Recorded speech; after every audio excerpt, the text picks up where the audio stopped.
본 방송에서 제공하는 투자 정보는 투자 판단에 대한 조언입니다. 방송에서 제공하는 주식의 가치, 가격 상승 및 가격 하락에 대해서는 방송사에서 보장하지 않습니다.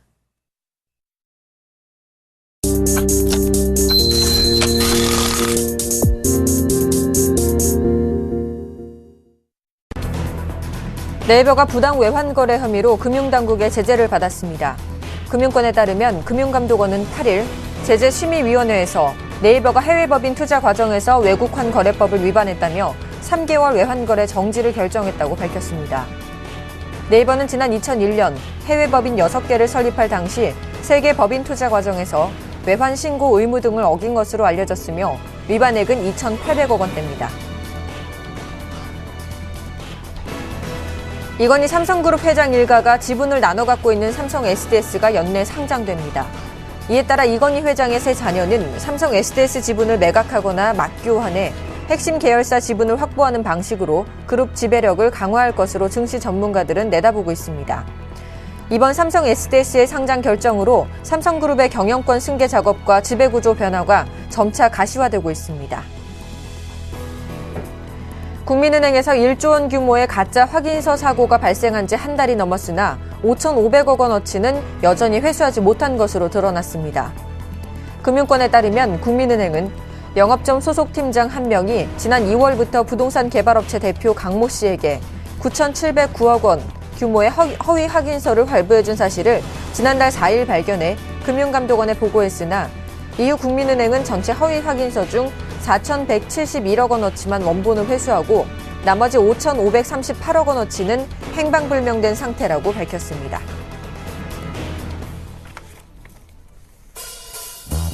안녕하세요. 핫텐의 김동현입니다. 코스피 지수가 1950선에서 강보합권 움직임을 보이고 있습니다. 마리오 드라기의 부양책 발언에 대한 기대감이 높아지고 있는 상황인데요. 최근 우리 증시는 가파른 원화 강세 그리고 외국인들의 매도 전환 등으로 여전히 박스권 돌파의 키를 쥐지 못하고 있는 상황입니다. 다만 원화 강세 속도는 제한될 소지가 높고 외국인들의 매수는 중장기적인 측면에서는 훼손되지 않았다고 판단하는 사람들이 많아서 걱정을 할 필요는 없을 것 같은데요. 지금 금융통화위원회의 발표가 들어왔다고 하는데요. 속보로 전달해 드리겠습니다. 여기서 자세한 내용을요. 삼성증권의 박정우 책임연구원 연결해서 알아보겠습니다. 자, 안녕하세요. 예, 안녕하세요. 네, 5월 금융통화위원회에서 기준금리를 동결했다고 하죠. 자세한 소식 전해주시죠. 예, 이미 시장에서 널리 예상했던 대로 이번 금융통화위원회에서 금리 동결이 나왔습니다. 1분기 작년 하반기부터 시작된 경기회복세가 계속 좀 유지되고 있고 최근에 나타났던 주요 실물 지표들이 1분기 1, 2월 달 약세를 딛고 수출 같은 경우에도 다시 또 강하게 상승하는 흐름을 보이고 있기 때문에 굳이 지금 시점에서 추가적인 경기 부양 정책은 필요 없다라는 판단하에 일단은 기준금리를 동결했다라고 저희는 보고 있습니다. 알겠습니다. 자, 이주열 한국은행 총재가 최소 상반기 중에는 기준금리를 동결할 뜻을 내비쳤었기 때문에 이번 동결은 말씀하신 대로 어느 정도 예상했던 결과인데요. 하지만 현재 같은 경기회복세가 이어진다면 기준금리를 인상할 수도 있다고 예견하는 사람들이 많잖아요. 그럼 그 시기는 언제쯤일 것이라고 예상하시나요? 아무래도 최근 들어서 국내 경기 회복세가 1분기 같은 경우에도 좀 빠르게 진행이 되면서 금리 인상에 대한 그러한 이야기가 좀 불거져 나오고는 있지만은 아직 기준 금리 인상 논의 자체는 다소 좀 이르다고 좀 보고 있습니다. 일단 해외 쪽 같은 경우에도 미국 같은 경우에도 빠르면은 내년 상반기 정도에나 금리 정상화를 이야기하고 있는 상황이고 어제 자넷 옐런 연준 총재 같은 경우에는 의회 청문회에서 상당 기간 동안 저금리 기조를 유지할 것이다 좀 이렇게 발언한 바도 있고 최근 들어서 유럽 같은 경우에는 추가 경기 부양 정책까지도 언급하고 있는 상황이기 때문에 한국이 나홀로 금리 정상화에 나서기는 상당히 좀 대외 여건이 만만치 않다라고 좀 보고 있습니다. 그리고 눈을 돌려서 내부를 좀 보면 국내 경기가 수치상으로는 좀 회복을 보이고 있지만은 투자와 소비 등의 내수 관련 지표가 부진하기 때문에 기준금리 인상에 대한 논의는 빨라야지 내년 상반기 정도에는 좀 가능할 것 같습니다. 또 하나는 지금 여전히 하반기 경기에 대해서는 많은 분들이 낙관적인 전망을 좀 가지고는 있지만은 최근 들어서 경기 선행지수 순환 변동치가 1월 이후 2개월 연속 하락하고 있다라는 점, 그리고 우리 경제에 많은 영향을 주는 중국 경기도 최근 들어서 금융 리스크가 높아지고 있기 때문에 하반기 경기를 낙관만 할 수 없는 상황입니다. 그래서 지금은 기준금리 인상 시점을 논의하는 것보다도 현재 그 국내 경기 회복세를 좀 면밀히 관찰하는, 그리고 만약에 필요하다면 추가적인 경기 부양에 대한 가능성도 좀 열어두는 그런 좀 유연한 스탠스가 필요하다고 보고 있습니다. 네, 아직 시기를 논하기에는 좀 시기상조다 이런 말씀이신 것 같은데요. 그렇다면 이번 금융통화위원회의 금리 동결에 따른 현재 시장 흐름과 전략을 좀 세워주실까요?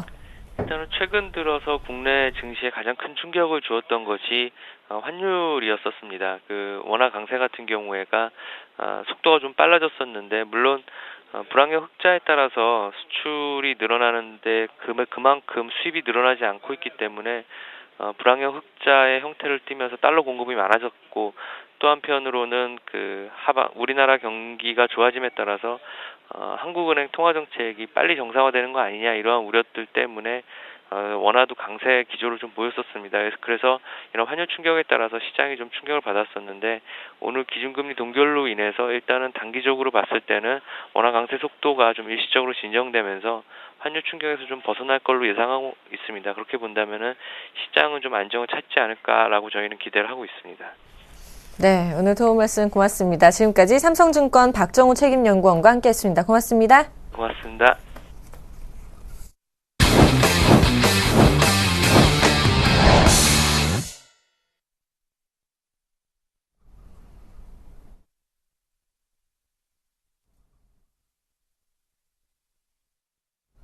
네, 금주의 한 이슈를 정리하고 다음 주 주목할 만한 이슈를 미리 점검해보는 시간입니다. 대한민국을 대표하는 독립리서치저 올라FN의 강관우 대표와 함께합니다. 어서 오세요. 안녕하세요.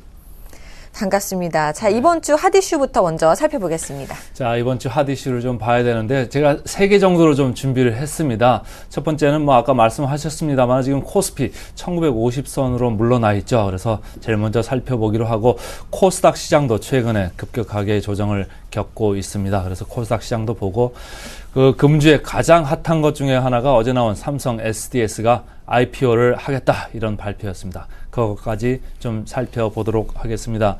첫 번째, 1950선으로 후퇴한 코스피 어떻게 봐야 될까요? 지금 원화 강세의 충격으로 사실 황금 연휴 잘 보내고 왔다가 첫날부터 얻어맞은 코스피였습니다만은 아직도 회복을 그다지 못하고 있는 이런 상태입니다. 원화 강세, 사실은 내고 물량도 많이 출회를 했고 여러 가지 이슈가 있습니다만은 제일 큰 것은 그런 것 같습니다. 미국 쪽에서 금리 인상에 대한 기대감이 아직까지 없는 상태에서 지금 유로화가 지금 강세로 가고 있고 말이죠. 엔화도 강세로 가고 있습니다. 그래서 약세를 보이는 달러화 때문에 지금 원화가 이렇게 강세를 보이고 있는 건데, 특이할 점은 신흥국 중에서 한국의 원화가 돋보이게 지금 강세를 보인다, 이런 점이 조금은 우려가 되는데, 속도만 천천히 가면 사실 문제는 없습니다만은 지금 속도 약간 빠른 것이 시장에 충격을 준 것 같고, 지금 사실은 1030원 선에서 정부가 좀 보이지 않는 손으로 개입을 할 수도 있는 거 아니냐, 이런 기대를 했습니다만은 사실은 개입이 거의 있던 흔적이 없어서 지금 1022원 선까지 이렇게 내려가 있습니다만은 반등보다는 지금 머물러져 있는 시간이 길어지면서 추가적으로 더 내려갈 수도 있는 거 아니냐, 이렇게 원화 강세를 점치는 사람들이 많아지고 있습니다. 이제 기준금리를 동결을 했습니다만은 전체적으로 불황형 지금 무역수지 흑자구조, 경상수지 흑자구조가 계속적으로 이어지면서 미국이 금리 인상을 할 수도 있는 내년 상반기까지는 우리나라도 금리를 계속적으로 현 상태에서 유지할 가능성이 높다는, 아까 삼성증권 책임연구원 이야기도 있었습니다만은 전체적으로 테이퍼링이 끝나는 10월 이후에야 미국에서 금리 인상 논의가 활발하게 이루어질 거로 보고 있어서 4분기가 될 때까지는 원화 강세 기조 계속적으로 이어질 것 같습니다. 그래서 코스피 조금 주의를 해서 보여야 될 것 같고요.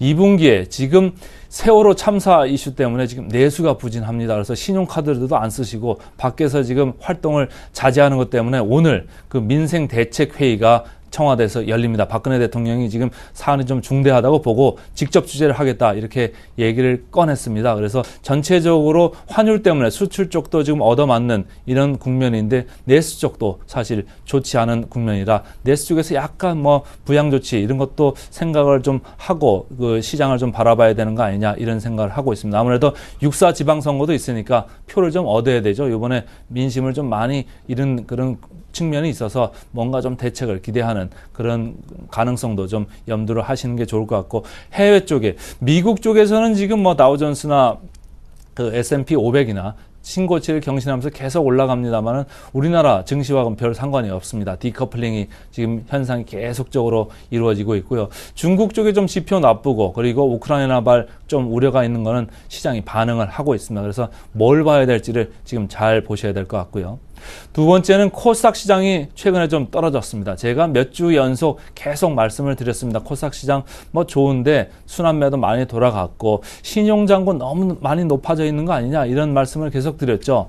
그리고 최근까지 연초 이래로 외국인들이 8,730억 원 이 정도가량을 순매수를 보였던 코스닥 시장입니다. 물론 코스피 시장은 마이너스죠. 마이너스 한 1조 5천 정도 이렇게 팔아놨는데 코스닥은 반면에 8,730억 원 정도 이렇게 사들어왔던 이런 시장이었는데 최근에 외국인들이 마음을 바꿨습니다. 그래서 지금 그 최근에 순 매도를 보이고 있고 오늘도 약간 이제 매도를 하고 있는 것 같습니다만은 외국인들의 향방을 좀 잘 지켜봐야 되겠다. 또한 신용잔고가 지금 높아져 있는데 떨어지지 않고 있습니다. 지금 그래서 코스닥 보면은 2조 3,500억 원 정도 신용잔고가 높이 쌓여져 있는데 어느 정도 좀 해소가 될 때까지는 코스닥 좀 무거운 거 아니냐. 그래서 욕심들을 좀 줄이셔라 계속 말씀을 드리고 있습니다. 자, 금주 이슈 중에서 가장 뜨거웠던 핫 이슈 지금부터 보겠습니다. 삼성 SDS의 기업 공개 발표인데요. 삼성 SDS 뭐 하는 회사인가 이렇게 궁금하시는 분들 위해서 간단히 말씀을 드리면 시스템 통합, 그러니까 SI 업체입니다. 물론 이제 소프트웨어 개발도 이렇게 하고 있는 업체인데 삼성그룹에 이제 여러 가지 그 지원을 받아가지고 하고 있었는데 정부에서 못하게 하는 이런 것들 규제가 좀 생겨나면서 해외 쪽으로 좀 나가야 되겠다 이런 그 코멘트를 했어요. 어제 그 발표를 하면서 말이죠. 그래서 요즘 자주 들으시는 용어 다 출연을 했습니다. 뭐 클라우드도 나왔고 빅데이터도 나왔고 사물 인터넷 이런 얘기 나오면서 전체적으로 글로벌 ICT 서비스 기업으로 좀 도약을 하기 위해서 이번에 IPO 가겠다 이런 얘기를 했습니다. 그게 진정한 건지 아닌지는 뭐 나중에 보이겠습니다만 어쨌든 그 기업 공개 발표를 했고요. 어제 뭐 그 장외시장에서 SDS 주가가 급등을 했습니다. 그런데 이제 15만 원 기준으로 했을 때는 11조 6천 정도 시가총액이 되는 거고 어제 올라간 거 기준으로 한 15조 원까지도 시가총액이 되죠. 이제 장외라는 게 뭐 몇 사람 거래해도 그걸 바로 이제 가격으로 인식해 버릴 수도 있고 해서 전체적으로 뭐 여러 가지 교란 요인이 있습니다만은 어쨌든 11조에서 15조 정도의 시가총액의 삼성 SDS입니다. 여기에 삼성그룹 포함하고 이재용 씨, 이부진 씨, 이서연 씨 가지고 있는 지분 다 합치면 66%입니다. 그런데 제일 중요한 건 말이죠. 이부진 씨, 이서연 씨보다 또 이재용 씨 가지고 있는 지분의 크기를 좀 보셔야 될 것 같은데 지금 이재용 씨 가지고 있는 그 매각 대금으로 들어올 수 있는 게 무려 1조 3천억 원 이 정도 되고요. 이부진 씨 4,500억 원 정도 이렇게 매각을 할 때는 들어올 수 있습니다. 그래서 전체적으로 주주들이 어떤 사람인지를 좀 봐야 되는 게 중요할 것 같고 삼성 SDS 뭐 밸류에이션을 간단히 터치만 좀 해보겠습니다. 삼성 SDS 전체적으로 매출은 작년에 4조 6천 정도 했고요. 영업이익률 7%, 당기순이익률 5.2%입니다. 그리고 주당 자산 가치죠. BPS 4만 7천 원 정도 이렇게 서 있습니다. 근데 지금 시장에서는 15만 원에서 뭐 20만 원도 지금 넘어가 있는 이렇게 그 상황입니다. 그래서 PER로 볼 때는 뭐 44.7배, PBR은 3.2배. 사실 ROE가 7.1%, 물론 이제 12년, 11년 ROE가 10%를 넘었습니다만은 작년에는 삼성 SNS를 합병한 그런 뭐 그 영향으로 7%대로 내려갔는데 그거에 비하면은 PBR 낮지는 않은 상태입니다. 근데 어쨌든 뭐 IPO 기대감이 있기 때문에 지금 후끈 달아오르고 있고요. 자, 삼성 SDS IPO를 왜 할까요? 그거 아까 말씀드렸습니다만은 명목적으로는 그렇습니다. 글로벌 ICT 업체로 가야 되겠다 이렇게 얘기를 하고 있습니다만은 시장에서는 그거보다는 오히려 삼성그룹 지배구조나 후계구도 이런 재편의 목적이 있는 거 아니냐 이렇게 이야기를 하고 있고, 아까 말씀드렸습니다. 이재용 씨 1조 3천억 원가량 종잣돈이 지금 생길 수 있고, 이부진 씨 4,500억 원 가량 이렇게 그 쌈짓돈이 생길 수 있습니다. 그래서 그게 어디로 쓰여질까 사람들은 그걸 바라보기 시작했고, 그래서 앞으로 관전 포인트는 제가 볼 때는 향후 그 순환 출자 구조 삼성그룹에 지금 상당히 얽혀져 있는데 어떻게 해소가 될까 그걸 좀 봐야 되고, 그다음에 삼성 SDI가 보유 중인 삼성물산 지분도 있습니다. 7.4%인데 삼성물산은 2대 주주입니다. 근데 여기서 고리를 단절할 수도 있고 계속 가져갈 수도 있고 이거 보셔야 되고, 삼성물산이 삼성전자의 최대 주주 중에 한 회사이기도 합니다. 4.1% 지분을 가지고 있고 삼성 에버랜드 지분도 가지고 있습니다. 그래서 삼성물산하고 삼성 에버랜드 어디 일각에서는 삼성물산을 좀 기업 분할 후에 삼성 에버랜드하고 붙일 가능성도 일각에서는 제기를 하고 있습니다만은 그것도 나중에 좀 자세히 보겠습니다. 알겠습니다. 자, 네. 그런데 이제 최근에 보니까 말이죠. 네. 여러 가지 설들이 막 난무를 하고 있어요. 뭐 상속세금을 충당하는 그 자금으로 돈이 쓰일 거다. 아니면은 삼성생명이나 삼성전자 이 지분을 사는데 좀 돈이 쓰일 거다. 이런 얘기들 하는데 어쨌든 하나씩 좀 살펴보면 말이죠. 상속세만 이건희 회장 거 재산을 다 물려받으면 무려 6조 원 정도 이렇게 예. 물어내야 돼가지고 지금 아까 말씀드렸습니다만 삼성 SDS 이 지분을 다 매각한다고 보면은 2조 1천억 가량 이렇게 들어옵니다. 그래서 뭐 6조 내기에 좀 벅찬데 어쨌든 뭐 상속세 충당설 이런 얘기도 있고, 삼성생명 지분 이건희 회장만 들고 있고 이재용 부회장이나 다른 그 사람들은 없어요. 그래서 네. 여기 지분을 좀 늘릴 수도 있다. 내지는 삼성전자 지분 이건희 회장이 3.38% 가지고 있습니다만은 이재용 부회장은 0.57%밖에 안 됩니다. 그래서 삼성전자의 지분을 살 수도 있다. 이런 얘기들도 나오고 있고요. 그 삼성물산, 삼성에버랜드 합병설 일각에서 조금 조심스럽게나마 지금 나오고 있습니다. 삼성물산을 인적 분할한 후에 삼성에버랜드하고 붙이면은 삼성물산이 가지고 있는 삼성전자 지분을 그대로 가져가면서 삼성에버랜드하고 붙이니까 사실 자금이 좀 덜 들어갈 수 있다. 이런 얘기들이거든요. 그래서 어쨌든 뭐 여기저기 얘기가 나오고 있고, 삼성에버랜드 조기 IPO설까지 지금 나오고 있습니다. 삼성에버랜드 사실 뭐 비상장 회사인데 숫자를 제가 좀 골라봤습니다. 매출로 보니까 2013년 매출이 3조 2천억 원이에요. 영업이익률 3.4%, 보통보다 좀 낮죠. 당기순이익률 1.4%, BPS, 주당 순자산 가치가 157만 9천 원 선입니다. 지금 2011년 12월에 KCC가 삼성 에버랜드 매입을 할 때 단가가 182만 원 기준이었습니다. 이 182만 원을 기준으로 해서 보니까 작년 현재 PER이 86배, PBR이 1.2배입니다. ROE는 1.2% 좀 낮아요. 그래서 어쨌든지 삼성 에버랜드가 IPO를 할 가능성도 염두를 좀 하시면서 이번에 그 이벤트를 따라가셔야 되겠다.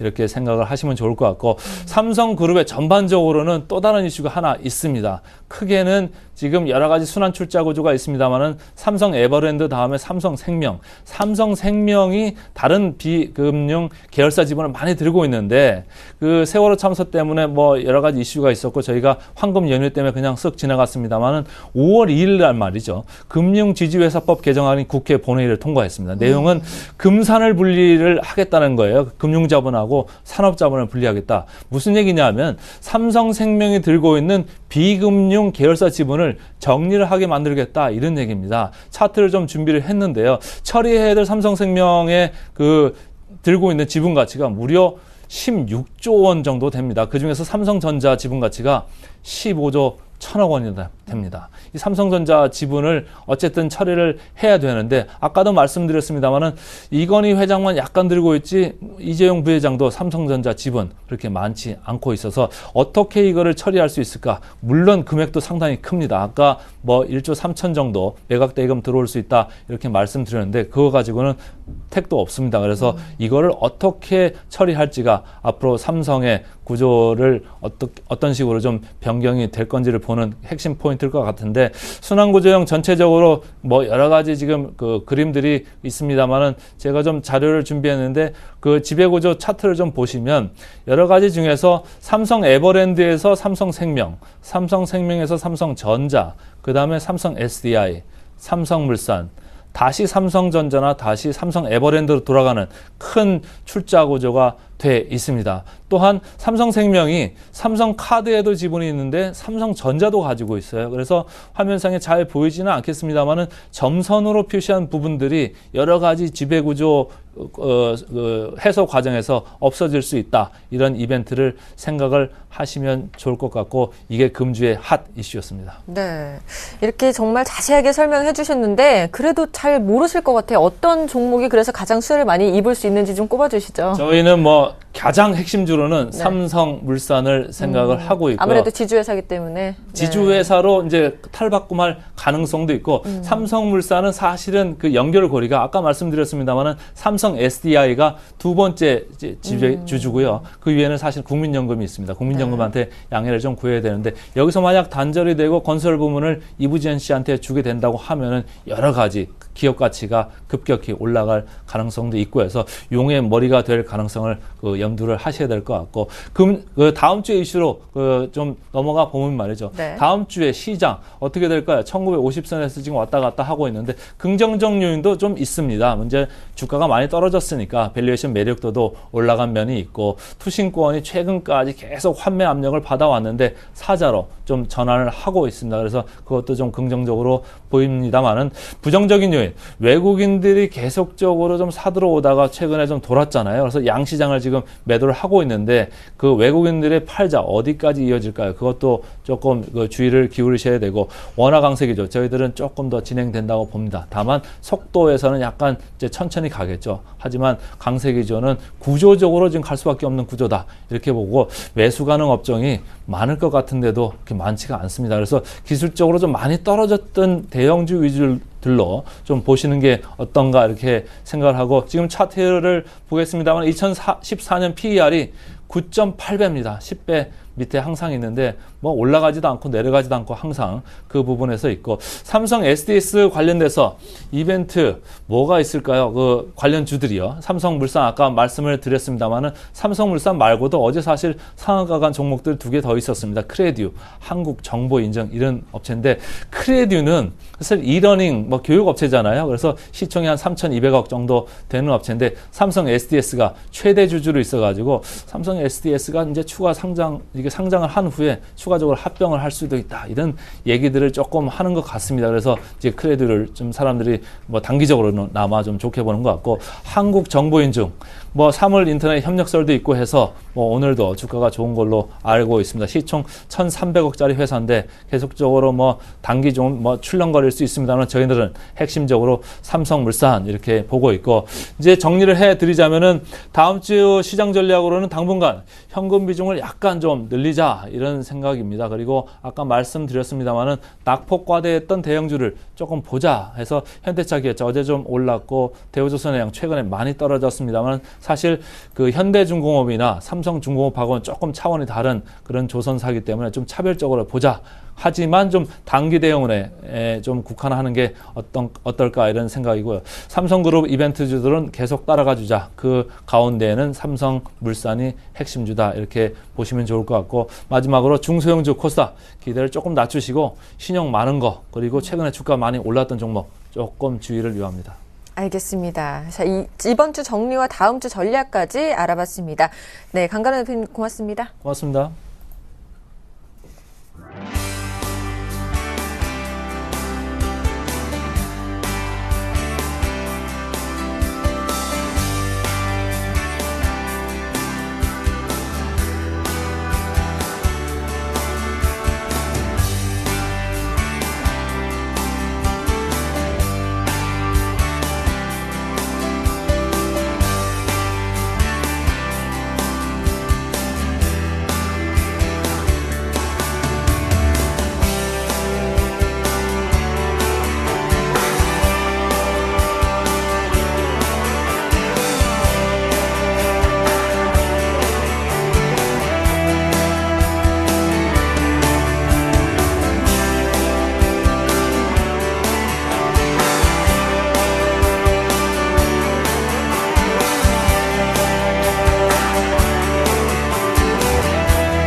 드림아이 시즌2입니다. 예측 불허의 국내 증시 속에서 울고 웃는 개미들을 대표해서 박정호 PD와 정재훈 멘토가 나왔습니다. 어서 오세요. 안녕하세요.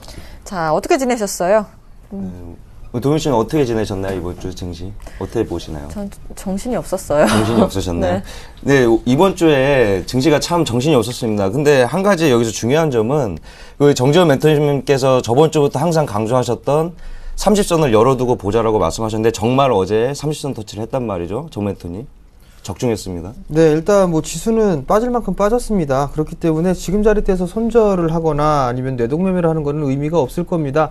아마도 오늘도 주말을 좀 앞두고 있는 그런 상황들이기 때문에 변동성은 좀 있을 겁니다. 근데 여기서 매도를 하는 부분들은 참 바보 같은 짓이다라고 말씀을 드려보도록 하겠고요. 1970포인트까지는 무조건 반등이 나오니까요. 그 자리대 가서 현금을 좀 만들던 아니면 좀 더 끌고 가는 전략, 그 부분들이 좀 필요하다라고 좀 말씀을 드려보도록 하겠고요.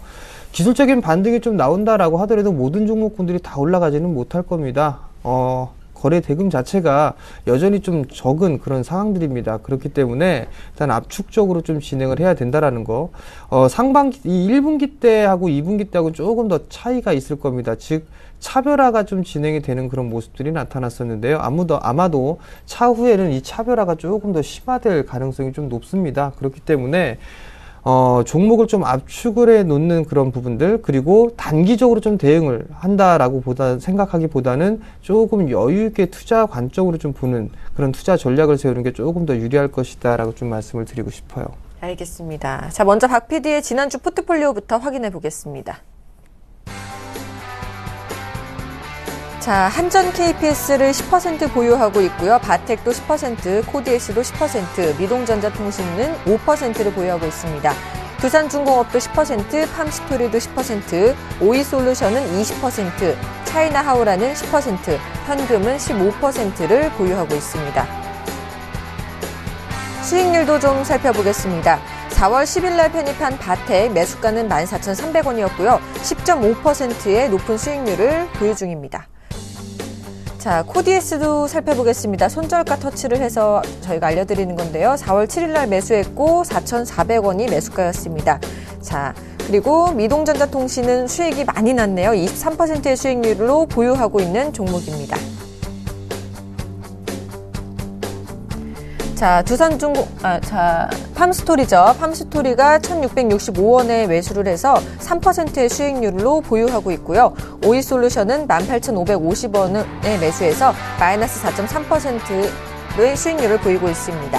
차이나하우라는 2,280원에 매수해서 마이너스 9.9%의 수익률을 보유하고 있네요. 자, 오늘 이렇게 포트에 있는 종목들을 AS부터 해주신다고 하죠? 예, 박 PD의 드림아이를 하면서 최악의 이 포트가 아닌가라는 좀 말씀을 좀 드려보도록 하겠습니다. 최악의 한 주였습니다.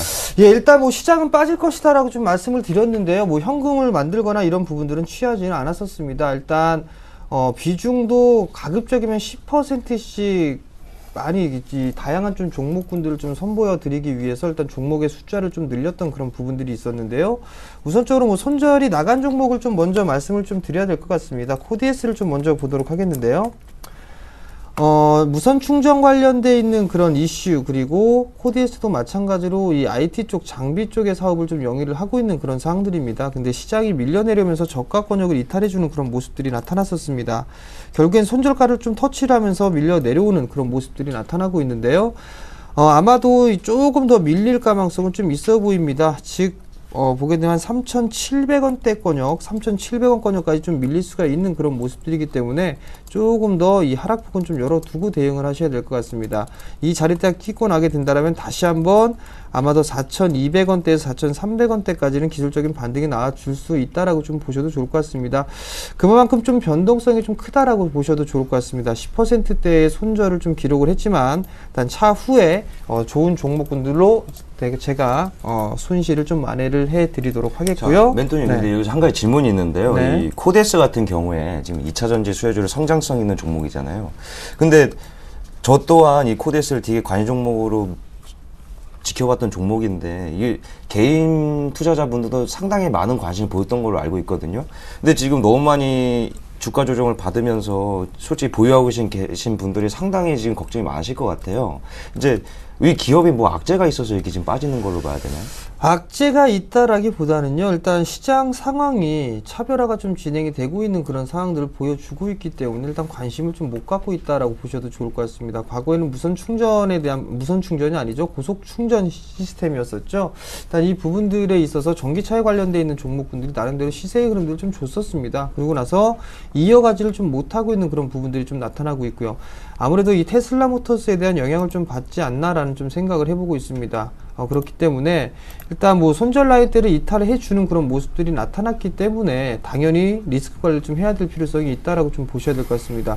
만약에 손절하지 못하고서 그냥 가지고 간다라면 조금 더 밀려 내려오는 그런 모습들이 나타날 수가 있습니다. 즉 일단은 손실권역이라고 하더라도 리스크 관리를 해야 될 자리대에서는 일단 리스크를 관리를 해 놓고 난 이후에 다시 본다거나 아니면 다른 종목군들로 만회를 해보는 전략이 훨씬 더 수월하다라고 좀 말씀을 드려보도록 하겠고요. 아마도 이 1분기 때와 2분기 실적은 나름대로 좀 괜찮을 것으로 예상을 하고 있습니다. 그렇기 때문에 일단 다시 한번 이 반격의 시도는 충분히 좀 나올 수 있다라는 부분들, 그 부분들에 포커스를 좀 맞추시면 되지 않나 싶습니다. 그럼 하단은 어디까지 보세요? 우선적으로 지금 3,895원대에 거래가 되고 있습니다. 약보합 권역에 거래가 좀 되고 있는 그런 모습들인데요. 아마도 3,700원대 부근까지는 좀 밀려 내려오지 않겠나라고 좀 보고 있습니다. 결국 박스권에 대한 하단을 좀 이탈해주는 그런 모습들이 나타났기 때문에 추가적으로 좀 밀려 내려올 수 있다라는 점. 근데 대부분 최근에 주가가 밀려 내려오는 종목군들을 보게 된다라면 거래량이 없이 밀려 내려오는 종목군들이 대다수입니다. 그렇기 때문에 한번 돌아서는 흐름들이 나오게 된다면 반등에 대한 크기도 상당히 좀 클 수 있다라는 부분들. 그렇다면 지금 3,700원대 부근 이 자리대를 지지해주고 난 다음에는 아마도 4,000원대를 넘어서는 모습들이 다시 한번 좀 전개가 될 수 있다라고 좀 보셔도 좋을 것 같습니다. 네, 그리고 두산중공업 같은 경우에도 지금 실적 발표를 한 이후부터 엄청난 하락이 있고 있습니다. 근데 이제 멘토님도 마찬가지로 두산중공업에 당연히 1분기 실적은 안 좋다고 예상하고 계셨고 향후의 가능성에 대해서 투자해보자라고 하셔서 이 종목을 편입하기로 결정하셨잖아요. 근데 두산중공업 솔직히 지금 손절하기 좀 아깝지 않을까요? 예, 손절, 이 프로그램 특성상 손절가를 터치를 했기 때문에 손절로 좀 대응해야 된다라는 부분은 맞는데요. 지금 자리때 손절할 필요성은 없다라고 말씀을 좀 드려보도록 하겠습니다. 차트를 좀 보시게 되면 지금 현재 박스권역으로 좀 진행되고 있는 그런 모습들입니다. 지금 자리때는 박스 하단권역에 진입을 해 놓고 있는 그런 부분들이거든요. 그렇다면 지금 자리때에서는 매도를 하는 부분들이 아니라 기술적인 반등의 흐름들을 노려보셔야 됩니다. 적어도 35,000원 정도 때까지는 기술적인 반등의 흐름들이 나올 수 있다라는 점. 그렇다면 지금 자리때보다 적어도 약 7% 정도의 기술적인 반등의 흐름들을 노려볼 수가 있을 겁니다. 두산중공업 같은 경우는 이 상반기 때보다는 하반기 때에 대한 부분들이 좀 더 기대감이 좀 크다라고 보셔도 좋을 것 같고요. 네, 모멘텀으로 따져보게 된다면 원자력 관련 쪽에서도 나름대로 신흥국 쪽에서는 원자력 발전소에 대한 부분들을 관심을 가질 수밖에 없습니다. 또 하나는 플랜트 사업들을 영위하고 있죠. 담수화 프로젝트라든가 이런 부분들을 하고 있는데 아마도 중국 쪽에 포커스를 좀 맞춰놓고 본다라면 중장기적인 포지션으로 놓고 왔을 때 두산중공은 그게 하나의 모멘텀이 좀 될 수가 있습니다. 그렇기 때문에 지금 자리대에서 리스크 관리를 못했다라고 하시는 분들이라면 지금 자리대에서는 손절할 필요성이 없고 35,000원 부근대에서 차라리 리스크 관리를 하시는 게 더 낫다라고 좀 말씀을 드리도록 하겠습니다. 하반기에 좋으면 추가 매수를 해도 괜찮겠네요. 장기적으로 좀 봤을 때는 추가 매수를 해놓은 것도 한 가지 방법이다라고 좀 말씀을 드려보도록 하겠는데요. 일단은 지금 자리때 박스 하단권역까지 다시 밀려 내려왔기 때문에 지지부진한 흐름들이 상당히 좀 많을 수가 있습니다. 또 하나는 기술적 분석상으로 좀 놓고 보게 된다라면 지금 현재 역배열권역에 진입을 해 있는 그런 상황들이거든요. 결국에는 올라가고 있는 종목군들만 지금 현재 올라가고 있는 그런 상황들이기 때문에 시간이 다소 오래 소요가 될 수가 있습니다. 그렇기 때문에 추가 매수는 조금 더 확인을 하고 진행하는 것이 좀 더 낫다라고 좀 판단을 하고 있습니다. 네. 그리고 이제 김보성 씨도 극찬했다는 그 의리 종목이죠. 그 미동전자통신. 지금 수익률도 의리 있게 지금 20% 보이고 있는데 어떻게 이제 좀 이익 실현 좀 할까요? 오늘 손절도 많이 했는데. 일단 가지고 가셔야죠. 일단 절반 정도 차익은 했으니까 나머지는 추가적인 상승 시도는 충분히 좀 나올 수 있다라고 보셔도 좋을 것 같습니다. 지금 8,000원대 권역에서 거래가 좀 되고 있는데요. 7,500원짜리대를 지지를 해주고 있고 21선을 이탈해주지 않는 그런 모습들이 나타나고 있다라는 점, 그 부분들을 놓고 봤을 때는 충분히 추가적인 상승 시도가 좀 나올 수 있다라고 보셔도 좋을 것 같습니다. 잠깐 차트를 좀 보시게 된다라면 조정을 좀 받는 그런 모습들이 나타났을 때에는 거래량이 좀 감소가 되는 모습들이 나타났었고요. 다시 지지를 해주고 반등이 나오는 흐름들이 나왔을 때는 거래량이 좀 증가가 되는 그런 모습들이 나타났단 말이죠. 결국에는 추가적으로 상승 시도는 좀 나올 수가 있습니다. 다만 이제 여기서 보게 된다라면 매물대를 한번 볼게요. 매물대를 보게 된다라면 지금 자리대에서 보게 되면 약 8,400원 정도대죠. 이 8,400원 정도대의 저항 자리대가 강하게 존재를 하고 있는 그런 상황들입니다. 이 자리대를 넘어가는 흐름들이 좀 전개가 된다라면 아마도 신고가도 한 번쯤은 갱신해 줄 수 있지 않겠느냐라고 좀 보고 있습니다. 그렇기 때문에 아마 21선 이 손절가를 제가 5,700원 정도로 일단 잡아놨었는데요. 익절가를 차라리 손절가를 조금 높여서 보는 게 좋지 않겠느냐. 그러면 익절 가격대를 약 한 7,400원 정도대로 조금 올려놓고 난 다음에 종목을 좀 보게 된다면 좀 여유 있게 대응을 할 수 있다라고 좀 말씀드리도록 하겠습니다. 네, 지금 속보가 하나 들어와서 소식 알려드리겠습니다. 중국의 4월 소비자 물가 지수가 1.8% 상승했다는 내용인데요. 예상치보다는 조금 하회한다는 내용이었습니다. 자, 바로 이어서 또 AS 해주시죠. 네, 그 다음에 지금 제가 말씀을 드렸던 부분들 중에서 또 하나를 말씀을 드려야 될 것 같은데요. 어떤 종목이냐면요. 우선 차이나 하우란을 좀 말씀을 드려보도록 하겠습니다. 차이나 하우란 너무 아쉬워요. 지난주에 되시는데. 10% 가까이 손실 중입니다. 가격을 달리고 있습니다. 네. 지금. 추가 매수할 겁니다. 아, 네. 추가 매수할 거고요. 조금 매수가 빨랐나 봐요. 네, 조금 매수가 빨랐다라고 생각하지는 않는데 이게 좀 받쳐주질 않네요. 그렇기 때문에 매일기업이 생각나는데요. 그 생각하지 마십시오. 자, 2,050원 현재 거래가 되고 있습니다. 거래가 되고 있는데 일단 최근에 형성돼 있던 저점 자리대죠. 한 1980원 자리대죠. 2,050원 지금 가격대에서부터요. 1980원 자리대까지 비중을 10%를 더 추가 매수를 해서 단가를 좀 낮춰보는 전략을 한번 취해보도록 하겠습니다.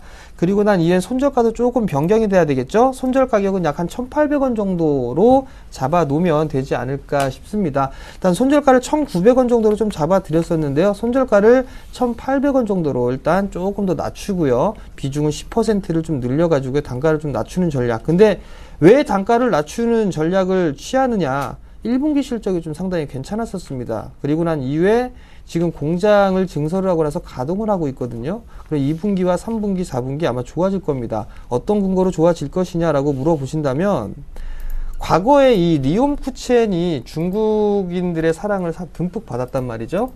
이 차이나 하우란도 좀 보시게 되면 우리나라가 1인당 쓰는 이 생활, 종이의 사용량보다 지금 현재 중국 같은 경우는 절반 정도 수준밖에 되지가 않습니다. 아마도 점차적으로 좀 늘어날 거거든요. 그렇다면 증설을 완료하고 지금 가동에 들어가 있던 이 차이나 하우란 같은 경우는 실적이 그만큼 증가가 될 수밖에 없다라고 좀 보셔도 좋을 것 같습니다. 그렇기 때문에 추가 매수를 해서 단가를 낮추는 전략 취하도록 하겠습니다. 그런데 멘토님 솔직히 이 그러니까 중국 관련된 이런 종목들이요. 솔직히 이제 좋을 때는 엄청 좋은 모습을 보이는데 꼭 잊혀질만 하면 이 차이나 리스크가 또 터지면서 제일 또 이렇게 영향을 많이 받지 않습니까?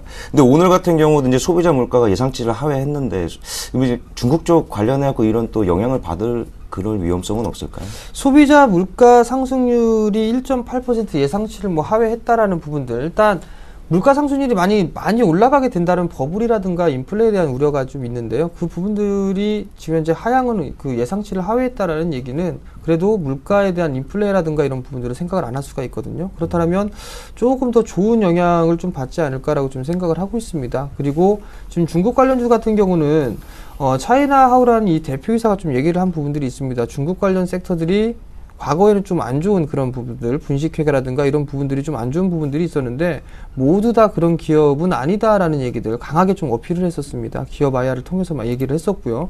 그렇기 때문에 신뢰도 지금 이제 무너진 신뢰에 대한 부분들은 점차적으로 찾아가는 과정이다라고 좀 보셔도 좋을 것 같고요.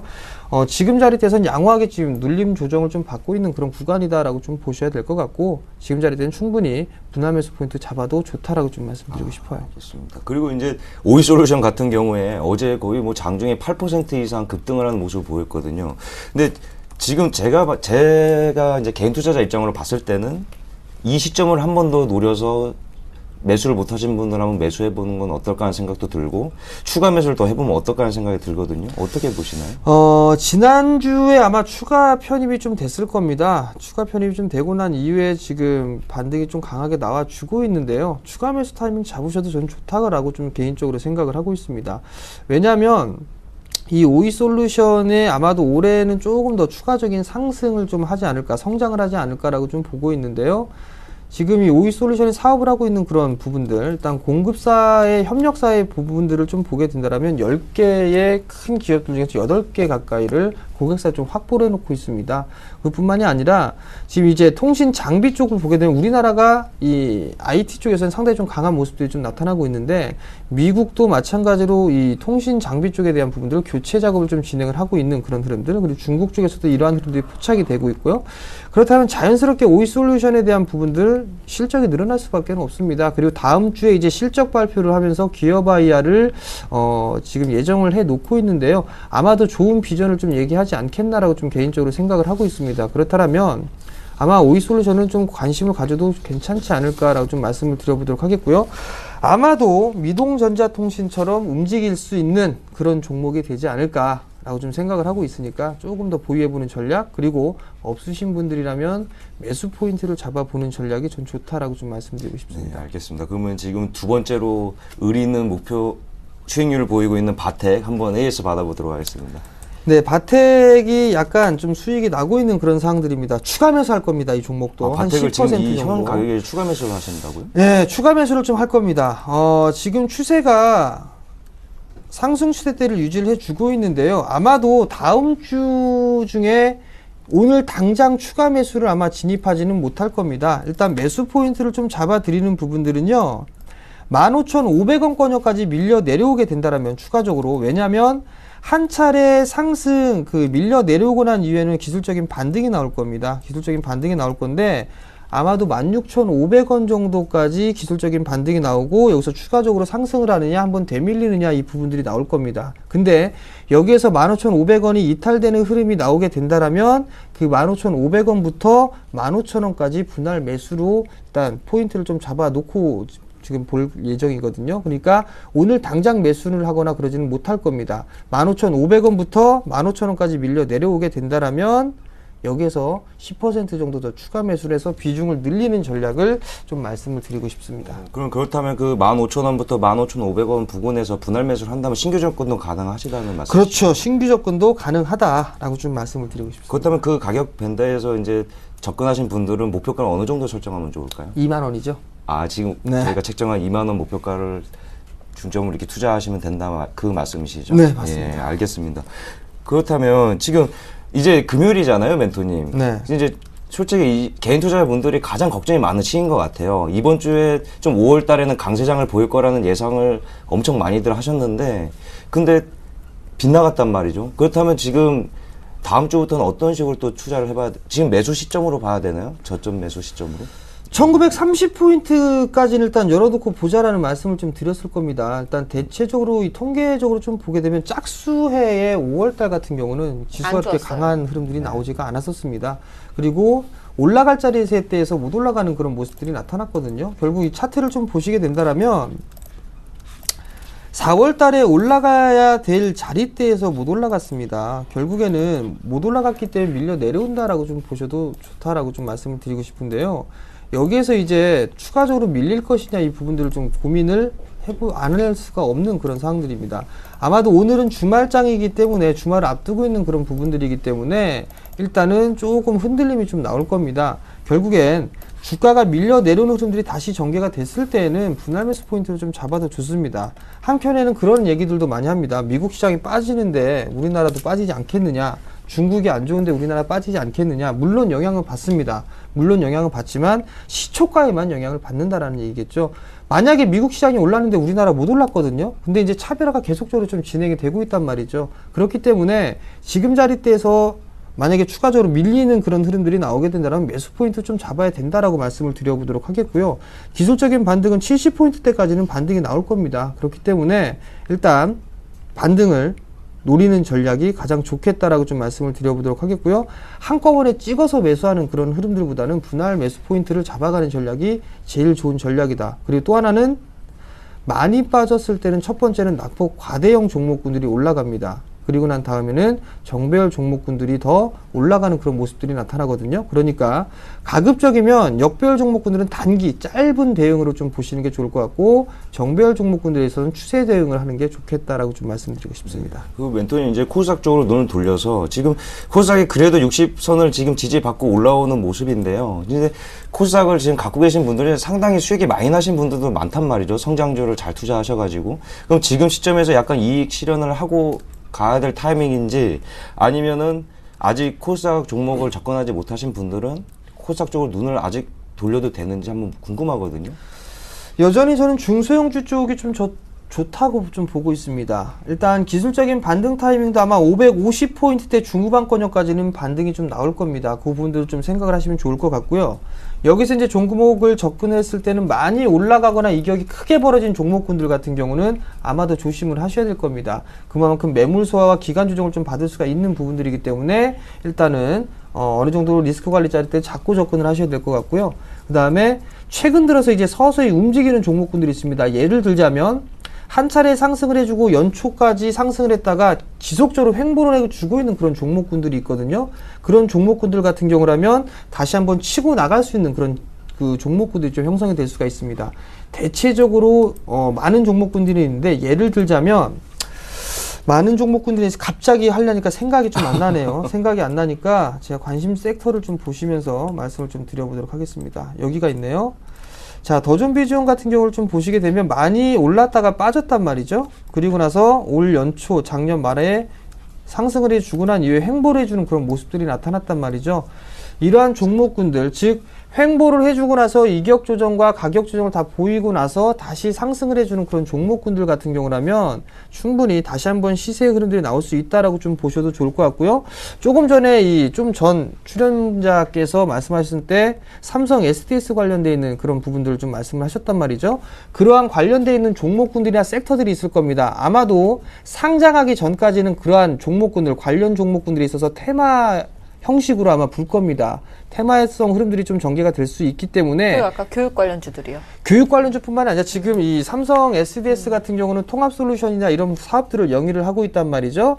대표적으로 대기업 중에 할 수 있는 기업이 SKCNC가 있습니다. SKCNC가 실적이 좀 괜찮게 나왔고 그런 사업들을 영위하고 있고 실적에 대한 부분들이 좋기 때문에 추가적인 상승이 나왔다라면 중소형주들 중에서도 이러한 사업들을 영위를 하고 있습니다. 대표적으로 뭐 빅데이터라든가 클라우딩 이런 쪽의 종목군들 같은 경우는 하반기 시작 때 좀 잘 봐야 될 겁니다. 아마도 삼성 SDS 상장이 된다 이런 얘기가 나오고 있기 때문에 테마성의 흐름들이 탈 수가 있습니다. 그렇다면 더존비전 같은 경우도 지금 조정을 좀 마무리를 짓고 나서 정고점을 넘어섰단 말이죠. 그리고 클라우딩 서비스 구축을 해놓고 있고 사업을 영위를 하고 있죠. 이러한 종목군들 같은 경우는 좀 여유 있게 보게 된다라면, 즉 투자 관점으로 보게 된다라면 충분히 접근을 할 수 있을 만한 종목이다라고 좀 말씀을 드리고 싶습니다. 확실합니까? 네, 확실합니다. 알겠습니다. 자, 이제 최종 포트폴리오 한번 확인해 보겠습니다.